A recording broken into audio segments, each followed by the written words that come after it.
Looks good. All right, let's get right into this. With this video, you know how this works. We basically for 30 minutes go live. I'm doing this in the morning where nobody knows I normally go live because I ran out of time last night. I was working on multiple briefs for multiple judges. I was just super duper tired. As you know, I'm Attorney Walter Rudolph Hnot III, the most viewed and subscribed to Social Security disability attorney in America. If you need benefits or you're having an issue with the SSA or something like that, please remember to go ahead and reach out. Now, with that said, for this 30-minute section, I answer questions for free. They're like mini consultations, 5 to 7 minutes. Don't stack questions. Keep to 1 or 2 questions per call. Use a fake name when you call in. We just do service information because I don't know your whole claim. And please, please, please, please, please don't go into story mode. Have your legal question right up front. That way we're good to go. All right. I've got the phone. Oh, it just went out of the thingy. I've got the phone set up right here. Let me get that going. Now, the phone number that you use to call in, and I know right in the beginning of the lives, like, people are like catching up, getting into it, etc. But the phone that you're going to use to call in is 407-279-1754. Again, 407-279-1754. With that said, we're going to go ahead and basically go through questions. Now, while I'm waiting for the first call, because remember, I don't normally go live super early in the morning. I usually go live super late at night because that's when I'm finishing with the law firm work and then I'm kind of transferring over to doing YouTube stuff. So there's a question in here real quick. Basically, Arizona Raven, which is a super cool name, said, "Am I confused? I thought that the increase was only for government workers." So the Social Security Fairness Act is for people that are dual pension. So basically, they're sending a life raft to people who are dual pension. Now, some people really like that because they say government workers or people who, paid into a different pension system didn't get enough money, throughout their working years, and therefore this is going to help bolster them. Other people say, what the F? This is going to literally shorten the lifespan of the Social Security Trust Fund. But the bottom line is, at the end of the day, this program, those benefits are not just for government employees. Rather, they are for people who paid into a pension that was exempt from Social Security FICA taxes, and then at some point in their life, either before or after, also paid into those FICA taxes. Now, we've got the next caller on the phone real quick. Remember to use a fake name. What is your legal question? Go ahead. Good morning, Walter. My question is basically, if I move from California to Virginia, would I expect to take a pay cut on my SSDI? And how long would it take for the money to catch up to me so I could plan accordingly?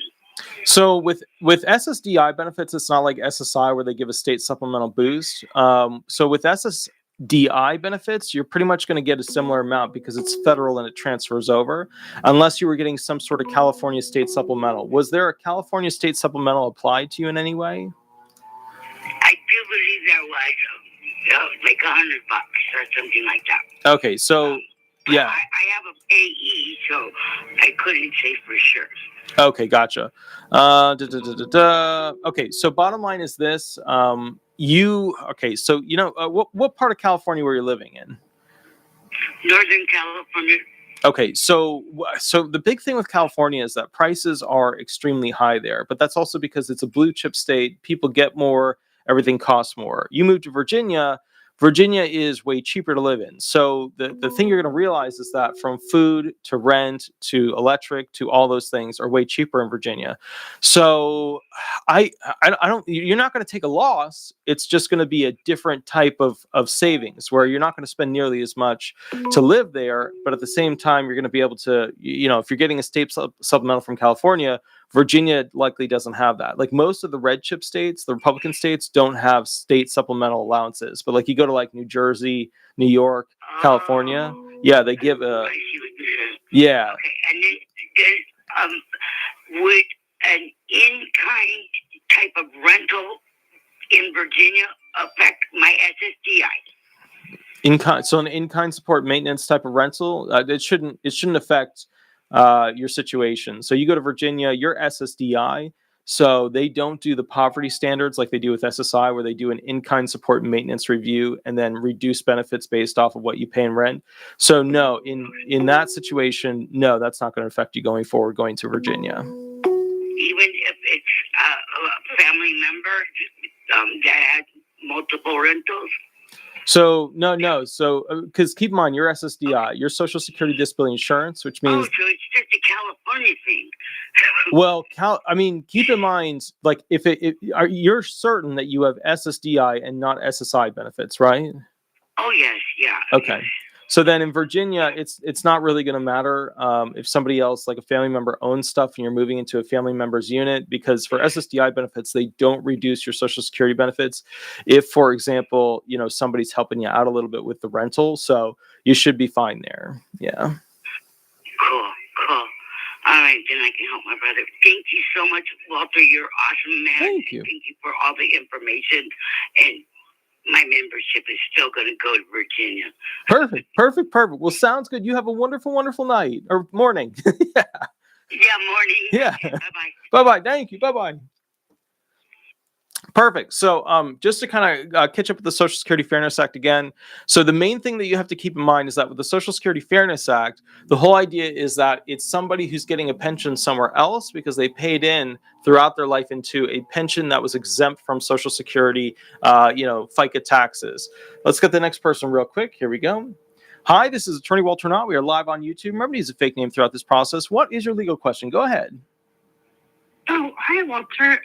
Thank you for taking my call. Sure. I had a question, actually, about the Medicare penalty. Sure. I signed up for Medicare Part A and Part B in 2015 under the advice of a physician that was treating me. Okay. And I did this sort of just out of ignorance.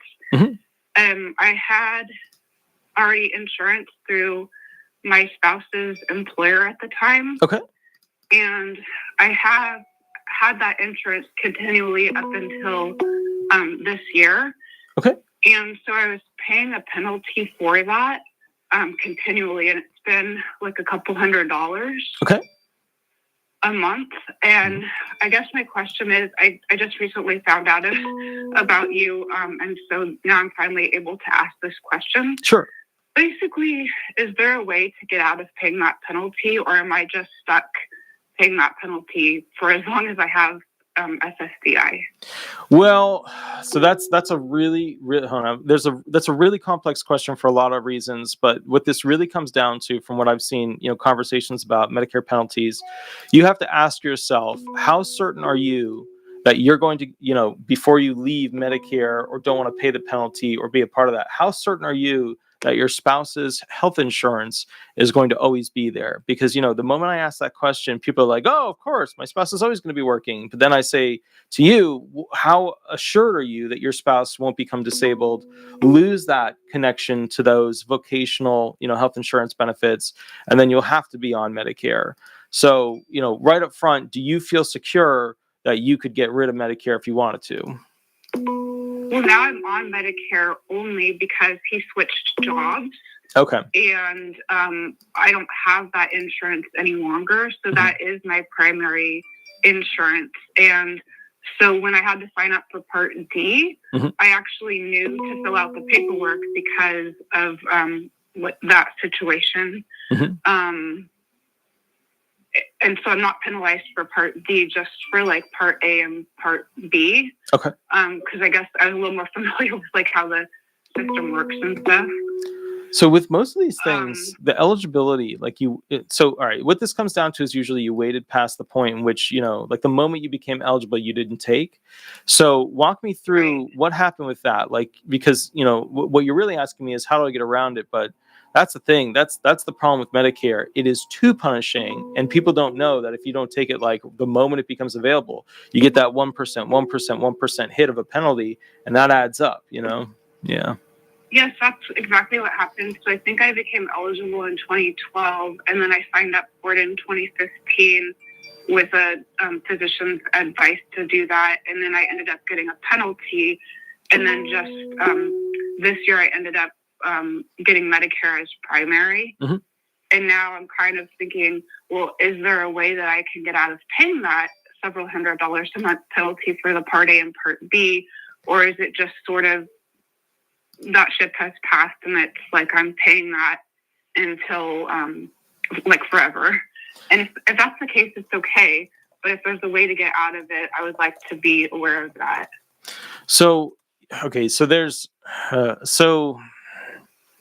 There is a way out of that. However, in order to do that, okay, so here's what I'm going to say to you. You can appeal it. All right, this is not this. Okay, so what the information you were looking for does exist.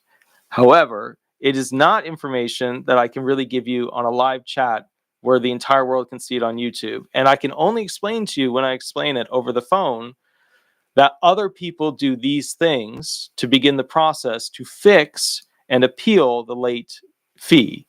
So what I'm saying to you is yes, but you have to establish defenses.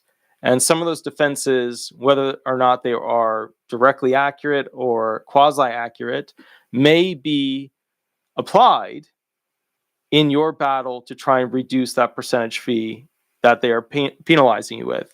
So what I'm nervous about with saying the answer is if I tell you what other people do, it's going to put other people in a shitty position who can't do it.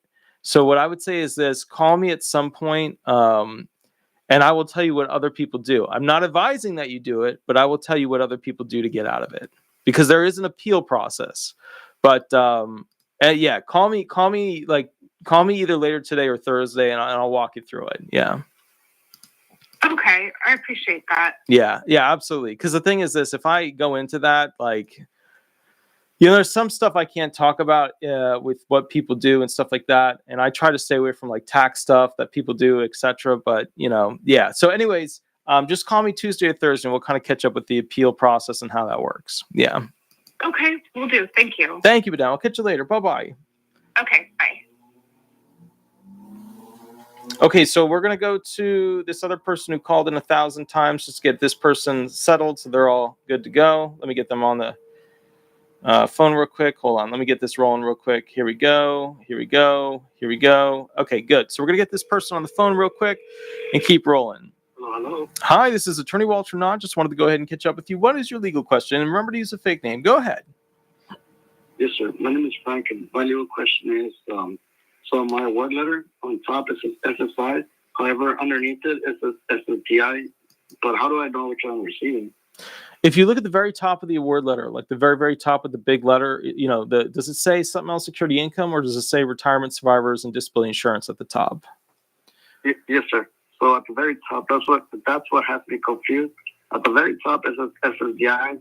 Underneath it is SSDI.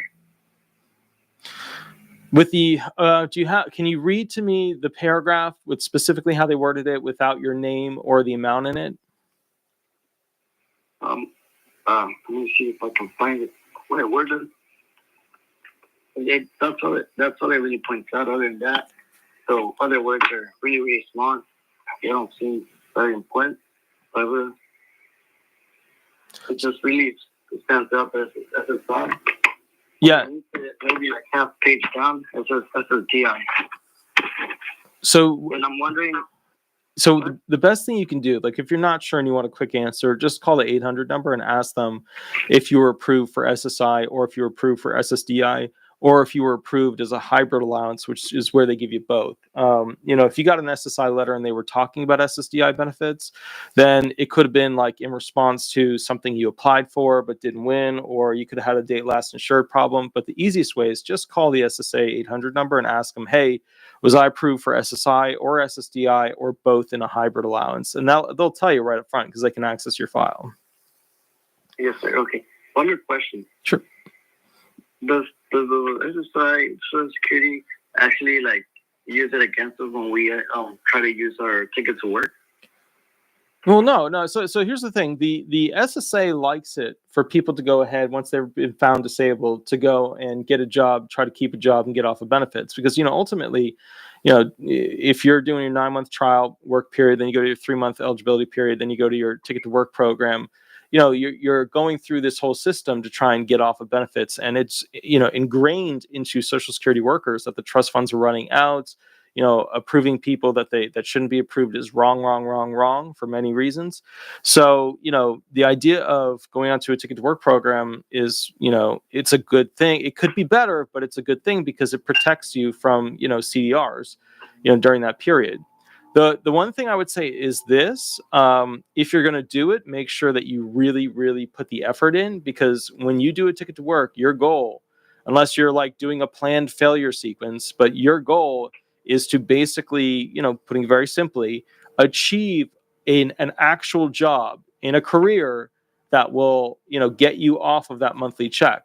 And the thing is, with mass, devaluation of the dollar, a lot of people are really afraid right now to do the work thing because, the economy has kind of been destroyed. So, whether it was the CEOs of shopping centers or, even the White House. So, the other side of the coin is you do have Trump coming in. However, the other side of the coin is, albeit he is a capitalism-based president, you have to watch out because, Pharaoh leveling events seem to happen when Trump gets in, we're talking about like, blood in the Nile kind of stuff. So what I would say is this: make sure that you have a really good plan and at least two industries that you're going to be developing vocational relationships with, to have a job do well in that particular career.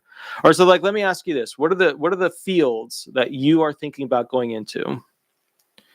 Okay, yeah, because I was thinking of trying some like the desk job at the city hall, or some type of city job. But years back, I did meet a woman that she was working for Dollar General. However, they just randomly stopped her SSI. But I'm thinking is that she went over her work period, time period. Well, I'm not sure she was making way too much. Like she was working over the minimum that she was supposed to work.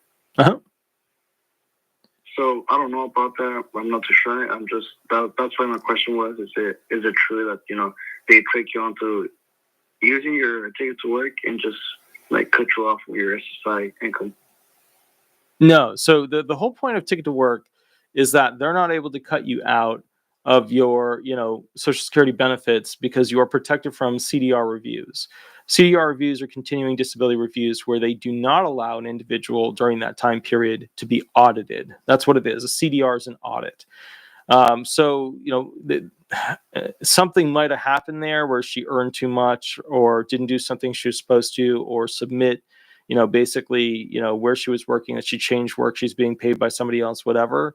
The only real requirement with that ticket to work program is that you're actually submitting who, what, when, and where when it comes to your work. That's their whole point. They want to know, are you healthy in your work relationship with your employer? Are you doing well? Are things okay? Are you able to control your impairments enough, or are you going into constant crisis mode with them? The main focus is, are you reporting that you actually went and are doing work and are earning money for that work? That's like the whole thing there. So if you violate the whole, like, I didn't tell them this, or I switched that, or I got more, or I'm over this amount, then yeah, you can get in trouble. But you won't go through a full CDR review to see if you're still disabled during that time. Like, that's the whole thing, is you have protections, like bankruptcy style protections against a CDR review to see if you're still disabled. So that's the whole idea of the program, is that they can't say that you're not severe enough anymore and take away your benefits, because you are on track to try and work your way with a job out of having to receive the benefits over a 5-year period. Okay. So one more question. I believe it was brought to my attention that I might not be getting as much as I'm supposed to be getting. But I don't know how to, I'm afraid to call and ask, and they'd be like, oh, no, you know what? No. And, take it against me or just cut me up for some awkward reason. So here's the thing. You should always be able to call the SSA to get details. If you feel that you're getting less than you're supposed to on it, like SSDI benefits, it could be that your earnings report with the IRS isn't correct. Like they left out jobs, left out taxes, etc. When that happens, you have to go ahead and get a copy of your IRS report to see if all of your jobs are there. If it's a situation where with SSI you're getting less than the full amount, that could be a result of basically the in-kind support maintenance reduction rule. So, I would focus on those two first. If you're an SSDI person, focus on what your earnings record was. Make sure that's correct through the IRS. If you're an SSI person, make sure that they're not applying the in-kind support and maintenance rule and reducing your benefits. How much is your monthly benefit, by the way? What are you getting per month? So right now, I believe I'm getting $1,400. 1,400, yeah. So you're likely on SSDI benefits, not SSI, and bottom line is it's likely SSDI.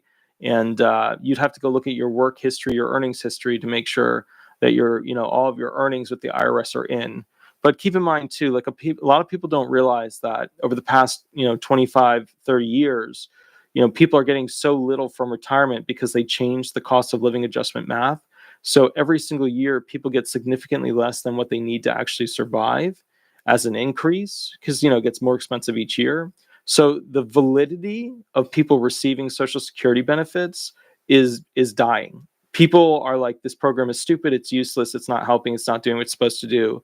What the hell? And then they're starting to learn as comparison point what people get when they work for the police as a pension, what they get when they work as a firefighter, what they get when they work as a railroad person. They're starting to realize like those pensions that were, basically managed by smaller groups of people obviously were kept on track, whereas the Social Security trust funds were quasi, rated by the government because they changed the cost of living adjustment math. And then also with the benefits in general, they took out these special interest bonds against them so that the government could spend what people put into it. In part, it's not all of it, but in part. So you have to understand the government has sticky fingers when it comes to the Social Security benefits in general. And, if people got paid into different trust funds, like if everybody paid into the railroad trust fund, they'd be doing a hell of a lot better now than if they had paid into just the Social Security trust fund. So. Okay. And one more thing. So according to the previous caller, where they were talking about California and another state, sure. Would my pay change a lot due to now living in Texas and moving to New Mexico? It depends on if they give you a state supplemental. A lot of states that are blue chip states will give you a state supplemental for SSI. Not a lot of them are giving you state supplementals if you're SSDI. They give you other stuff. They'll give you like super cheap taxes on, basically property taxes, or they'll give you bennies in different ways. And maybe that's a video I should do. Maybe I should do a video where I outline what are the benefits that an SSDI versus an SSI person gets in each state. Because, when you move to California, if you're an SSI, they're throwing benefits at you every which way, because it's just, there's no possible, they're just saying with New Jersey, there's no possible way to survive in California or New Jersey without state supplementals for SSI people. So I'm not totally sure the difference between Texas and New Mexico, more specifically New Mexico. But you can always go ahead and shoot me an email. I'll try and do a video on that. Yeah. Yes, sir. That would be great. Perfect. There was one more thing that just came up to my head while you were explaining that. I can't really make it up now. But it was crazy because I was trying to get my award letter for Medicaid. I called the 211 Texas, and they advised me to call SSI. I don't know, that was crazy. Well, okay, I remember my question. My question was, due to Trump trying to do like no tax for or lower tax for SSI, would that really change a lot on our checks? Lower taxes for SSI. There's really there's no taxation on. Well, that's an interesting way of putting it. Taxation on SSI. The way it works is for every $2 you earn over, basically your 65 plus potentially 20 of, how you earn your income, they take away $1. So I guess you could look. It's a penalty, but I guess you could look at it as a tax. So are you saying Trump hasn't talked about, for example, just to be very clear, reducing taxation on SSI. He's talked about reducing taxation on retirement benefits for the elderly. So I have not heard him talking about reducing or taxing basically and reducing taxes on SSI, because remember, that's really a penalty. That's not a tax. Yeah. Yes, sir. I thought they would do the same thing because, like I said, the award letter is SSI, and then underneath it says SSDI. So I was thinking maybe our SSI was, so it's confusing if it's SSI or SSDI. So it confused me. I was like, okay, so he's going to lower the tax. How is that going to impact us? So the main thing is Trump intends to reduce, and then I got to switch to the next caller. Trump intends to eliminate the 1983 style provisions where they were trying to save money for the trust funds. But basically, he's going to eliminate taxation on earned income for retired people. And so what happened was way back in the day, in the 80s, 25 grand and, basically like, 34,000. Well, it was a different number than that. But the point is 25 grand was a lot of money. Most people didn't earn that much money, back then. So the thing is, like, when they were like, look, we're going to tax your income, we're going to tax your retirement benefits if you earn over $25,000. People were like, whatever, I don't earn that much anyways, don't care. Now, $25,000 is nothing. It's nothing. You can't survive on $25,000, which is why, people on disability benefits can't survive on even less than that. So the point here is, let alone if you have like student loans or mortgage, like good luck. So the point here is he's trying to repeal a taxation where they didn't do what they were supposed to do. What they were supposed to do was raise that little level, that $25,000, and then you start getting taxed. That should be well over $100,000 now.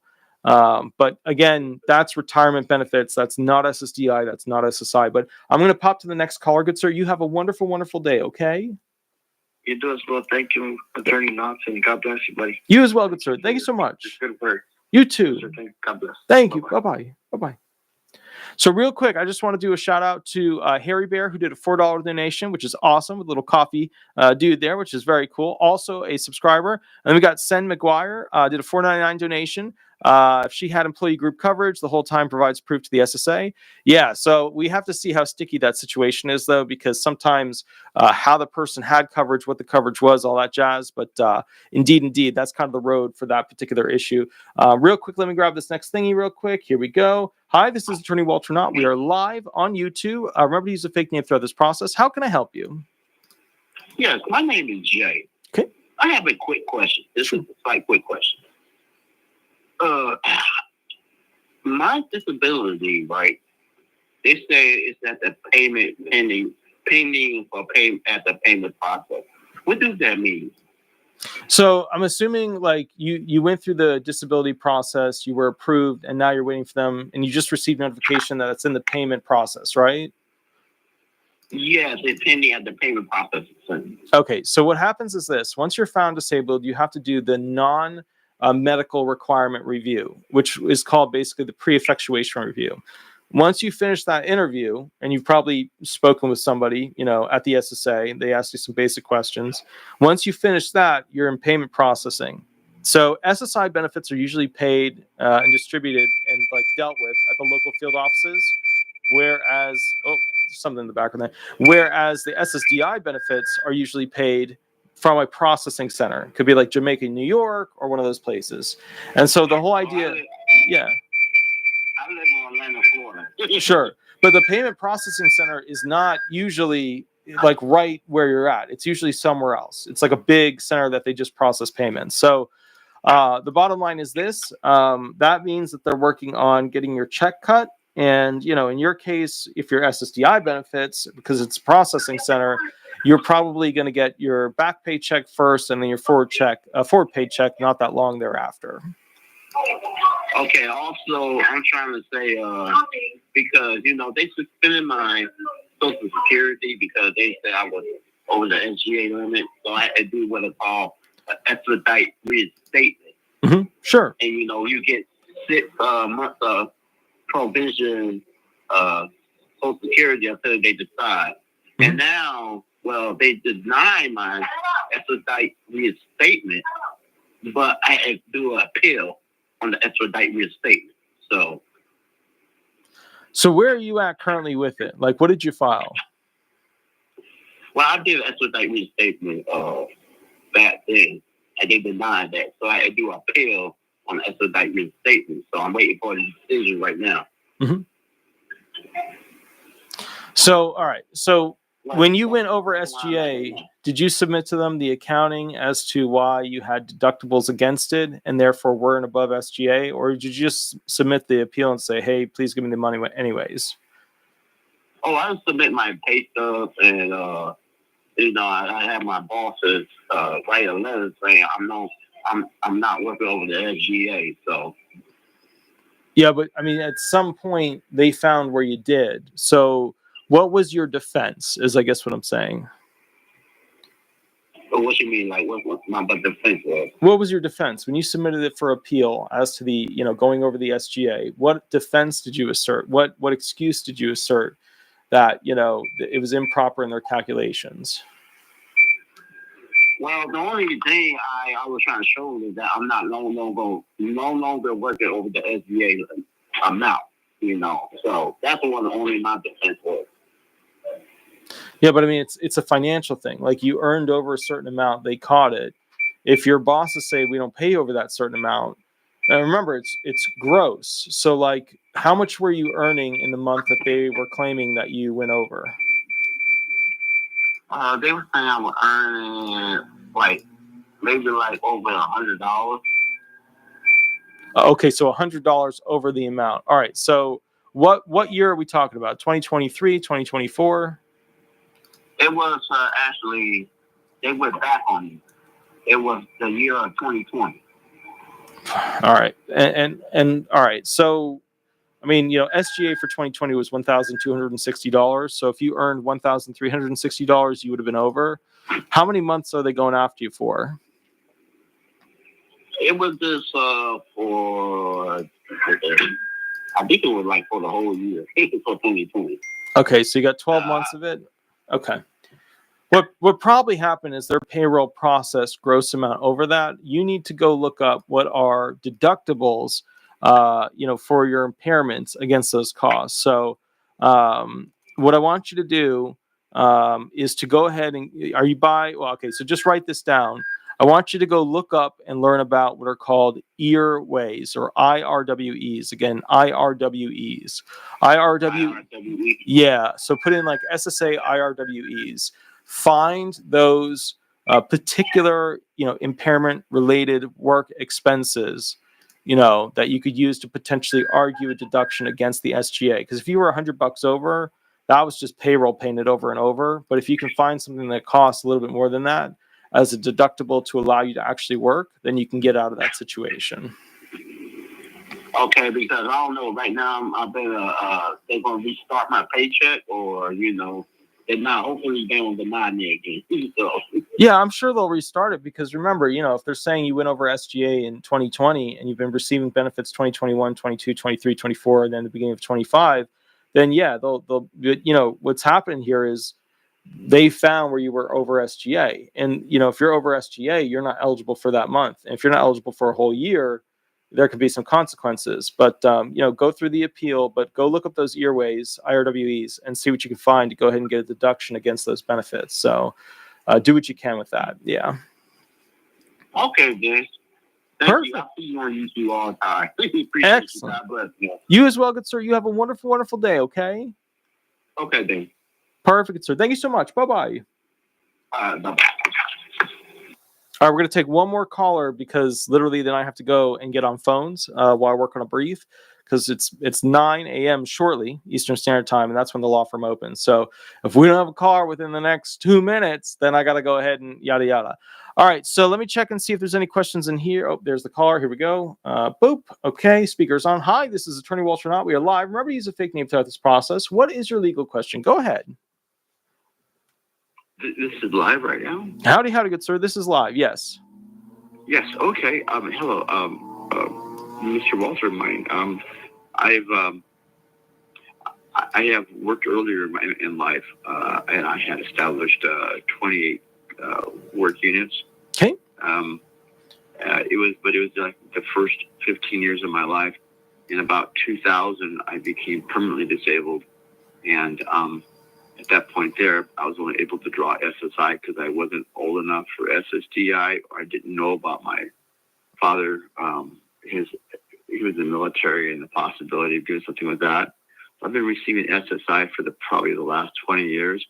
And then recently, on my 62, 63 birthday, I went ahead and they raised my pay a little bit that I noticed from my SSI. I thought that I got an increase, but did they raise my pay or did they change me over to SSDI or did they give me a little bit of both?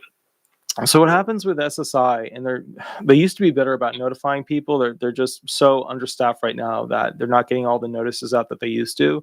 Your SSI at basically 62 because, oh, wait a minute. Are you sure you didn't have 40 quarters of coverage? You didn't have, because you said 28, you need 40. I had 20 units. They sent me a letter about 6 months ago, marking my birthday, that said that regretfully you don't have a full 40, whatever. 40 is required, but you only have 28. And they showed me my first 3 5-year blocks. And I paid in like $13,000 a year or something. And then all of a sudden I had an accident in 2000. It took me out. The only reason why I actually got on SSDI, because I had died in the hospital and I was on life support, and the hospital wanted their $1 million for their bill. So they went ahead and said I wasn't going to live. So I got SSI, and I was, in and out of the hospital for maybe a decade. So they really didn't think I was going to live as long as I did to retire. I don't think.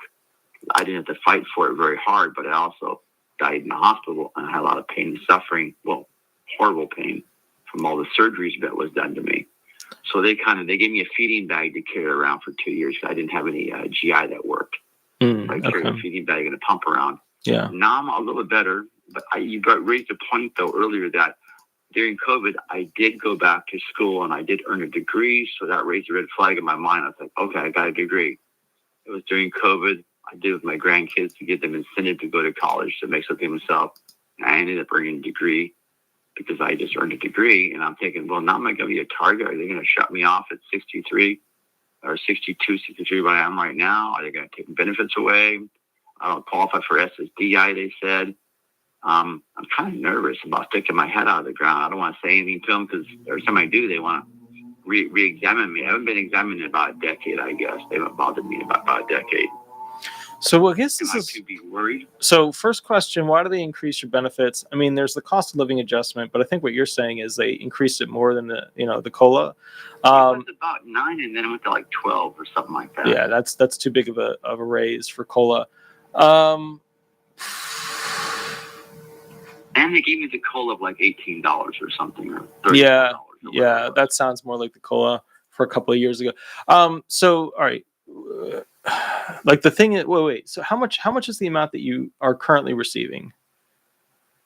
I'm receiving, it was like 1178, or nowadays it was like 1220 or something like that. And we know you can't have retirement because you don't have enough quarters of coverage, which means Title II is out. You haven't been working and earning. Have you earned at all over the past like 3 or 4 years, or no? No, sir. Unless they count going to school, because I was on the care program at school and the disabled program during COVID. But I didn't earn anything. They gave me some money to go to school with. I don't know, man. So here's the kicker with that. Like, you're not on SSI, or at least in full. So I'm assuming you're just Title II SSDI, correct? I haven't been. I was always hoping to be SSDI so I could wander out a little bit and do some charity work or do some little bit of pay work for a few hours a day or something online. Yeah. But I didn't know if I was still just straight SSI. If I earn $1, they take $1 away, which didn't give me much incentive. And they also wanted to bring me back in and reevaluate me all over again. And I'm not really excited about going through all that, making a target out of myself, I guess. So I'm kind of afraid of the people down there. So your fear is a CDR for the removal of benefits because no longer severe enough. You got an education change. Yeah. I got an education, but I do have, panic, severe anxiety, agoraphobia. I was attacked by a dog, and then I was in a car accident. Mm-hmm. I haven't worked since like early 2000, and I've been on SSI straight with in-home health care. So I'm receiving in-home health care along with it, but that's not for me. Somebody else supposedly works for me and then comes into the home and spends 80 hours a month or whatever, taking care of some meals and things like that. Which means you probably have county benefits. They're probably giving you a state supplemental as well, because many of the states that give those kind of benefits are the blue chip states.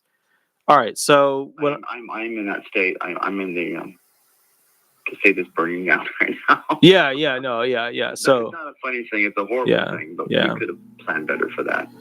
I mean, there's water everywhere, man. It's just sad that they couldn't get the piping so and much water that they just diverted out to the ocean. It was very convenient. Our ocean is very close by and very long shoreline, so just run everything that you don't want out to the ocean, including needles and everything else. So it's kind of a sad event.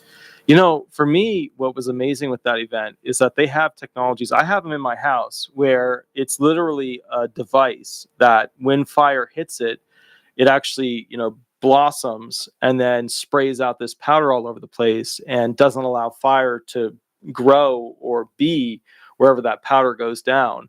And I know the arguments, the wind was super strong, blah, blah, blah, blah, blah. But they have those devices on larger scale where if they put them down in a field, it'll basically poof, all over the place. And, it's weird. There's all these innovations that would have been effective.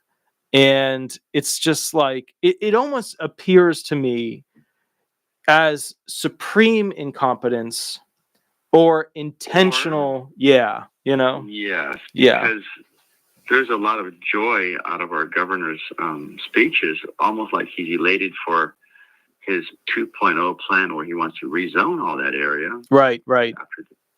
From R1 to R3, which is like apartment buildings. Right.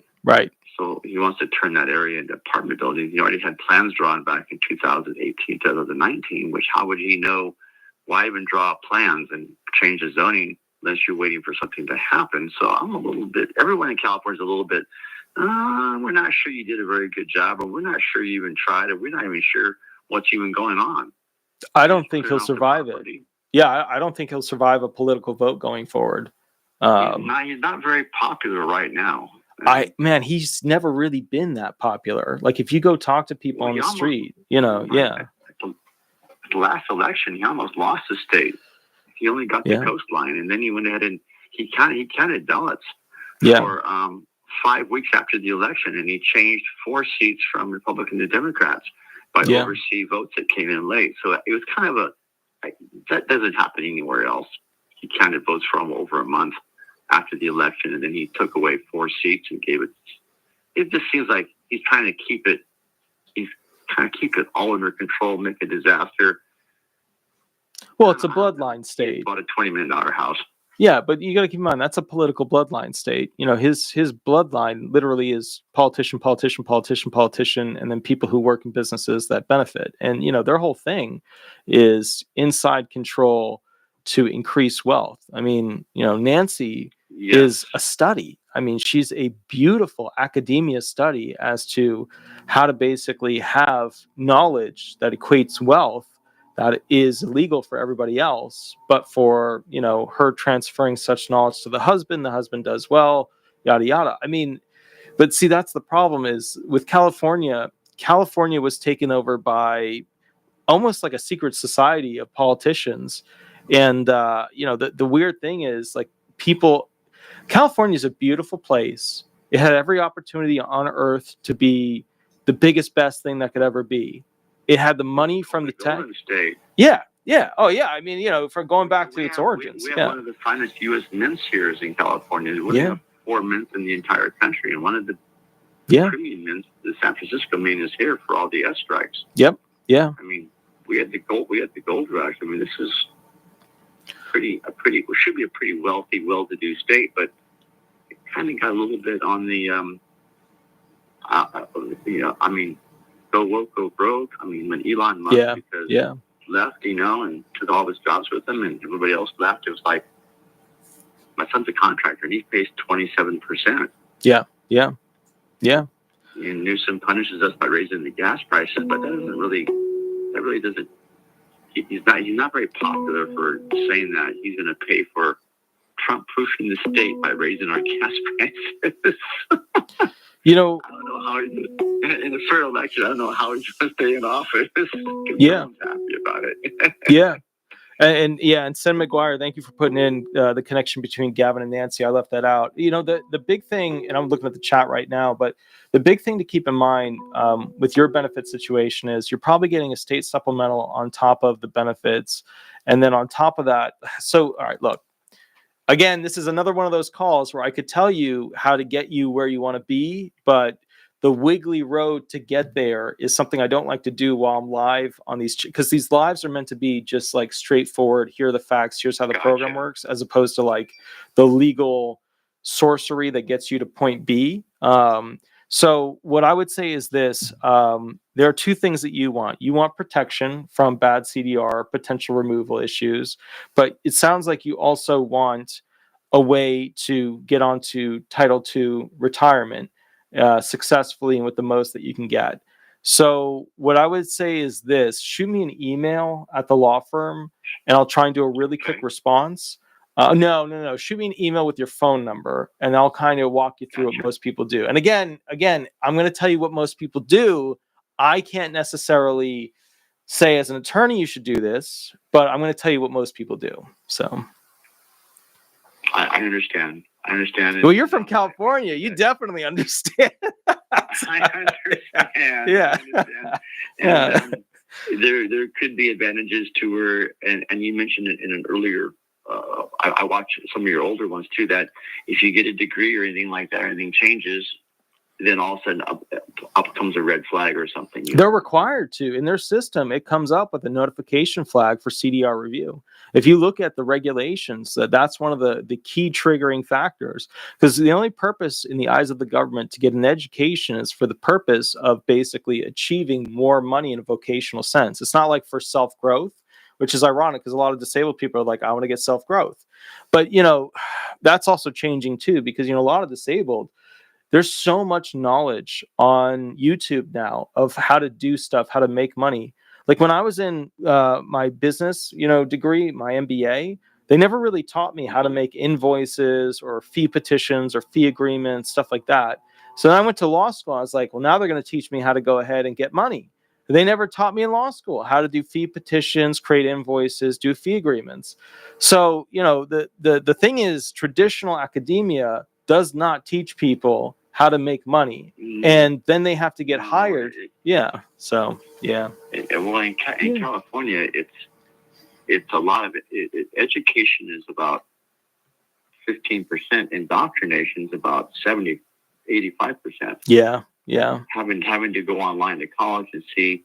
I was older and I was disabled, and I had the disabled program and all the disabled things that went with the program. I wasn't just an average student. I got extra time. I got extra this. Things like your that. ADAs, yeah. But having to see, a lot of what they were feeding most people, the younger people, is no wonder they're having a problem with our younger generations, because they're kind of not given anything to work with, except having to get out of this school and go to the next one, and then go to the next one. Time to get out of school, they're going to be past their prime to even get any on-hands experience. They're going to have all book experience. Yeah. Which, what I would say is this. this. Your wall, but it's hard to work with. I would like to get the SSDI because a friend of mine has it, and he's 71, but he got his at 65, and he was able, because he has SSDI, he was able to work a little bit and not lose his money or lose his benefits. Or on the SSI, if you poke your head up and even make an effort, then they all of a sudden shoot you down. Well, that's able to earn a little bit. Yeah. I would like to poke my head up a little bit and look around without making a target out of myself. I mean, here's the thing, though. What you end up with is, they got the 9-month trial work period, the 3-month extended eligibility, and then they got the ticket to work. And there's other little programs too, but those are your mainstays. That's your bridge to vocation, to a job. The problem I see. Okay, look. If I were president, and I hate to say that because I would be very worried about running for, I think I'd be better placed as something like a House rep or a senator. But if I were playing that role, one of the things that I think is, and it's even in, all right, so I have a list of changes that Trump should make. I haven't released it yet because I don't want anything to happen to me. Because there are literally people who watch this that are part of politics, part of industry, part of donation pools, which are the ones I'm most scared of. So I have to wait. I have to release things as to when the power begins to shift. So the thing is this: education for disabled is absolutely crucial. If you have a mental impairment, it is more crucial because there's all different forms of education. People think of education just as like high school, college, master's, doctorate. It's not. Education for people with mental impairments, you can get somebody with a mental impairment to learn ways to get around some of the limitations, to be able to have purpose in life, maybe not at the levels where they can earn a living that's enough to go ahead and cover them, but we need a vastly improved step-by-step system for people with impairments. And it needs to be based off of what their top 5 impairments are. So for example, if somebody has a physical impairment, we should do whatever we can to get them more educated, because the more educated a person is, the more likely they are able to find utility in their abilities, even though they're limited in some way as a result of their impairment. And that's for both physical and mental. But I have this structured system. And again, so the Republican Party, different. yeah. Oh, go ahead. Yeah. I can kind of understand, but I also got physical disabilities. Sure. In the car accident, they opened me up. They cut me in half. I lost my stomach. I lost part of my intestines. I lost part of my internal. I'm an internal amputee basically after four surgeries and months in the hospital. So I have wasting syndrome and dietary problems, and sometimes bowel control, which is all very unfortunate things to be out in public with, which is, there is no warning time for me, which is kind of personal, but it's also kind of a disability because you need a little bit of warning time. So there's things that I can do, but then there's things that I'm unable to do. But there's also things I would enjoy doing without the fear, like my friend who's got the SSDI. He's able to earn, a few $100 or $1,000 a month or whatever, and still keep his benefit. And then he said he paid in for it. I said, I paid 15 years into it or whatever, but it was, 15, 20 years ago that I paid into it. And I got 28 units, but I don't have the full 40. But I also haven't worked for 20 years. I've been disabled, so I wasn't given the opportunity in the time of my life to put the units in. And now that I'm finally able to poke my head out a little bit and look around, I've reached kind of retirement age out, 63 or whatever. Yeah. So I guess the big thing is, am I able to ask them a question? Do I have SSDI? Can I earn $1 and not lose $1? Because there's really no incentive in that except having them build the case to where, hey, look, you're great. You're getting $1 and we're earning $1, we're taking $1. And now you're finding dandy, go on your way. Well, it's like after 20 years, it's hard to do that. And I don't have a lot of places that will take me with, the accommodations that are needed and so on, but I could do some online things. I could do it. I wasn't in fear of being spotted and then terminated for some reason, because I know that people aren't getting back on it right now. They're very tight about getting in. I remember you said that I got in the golden age maybe in 2000 or something. I don't know. But they literally had to, I think what kind of got me in is I think that the hospital wanted to get paid like $800,000 for medical bills. So they went ahead and got a liaison at the hospital to get me SSI in order to pay the medical bills. Oh, they still do that. The hospitals still apply people. But back in the day, a hospital could get somebody through. Nowadays, the hospitals have a very difficult time, actually. I noticed that with people. They're not giving medical records out anymore. I had a hospital reach out to me about designing the program to get people through, to like just have them mass, go ahead and do these things based off of my 10-level system. And the deal didn't ultimately go through because, selling my system to a hospital isn't smart. But the bottom line is this. So back then, 20 years ago, 2020, it was much easier to be found disabled. Now it's not as liberal. And the thing to keep in mind is that if we were to create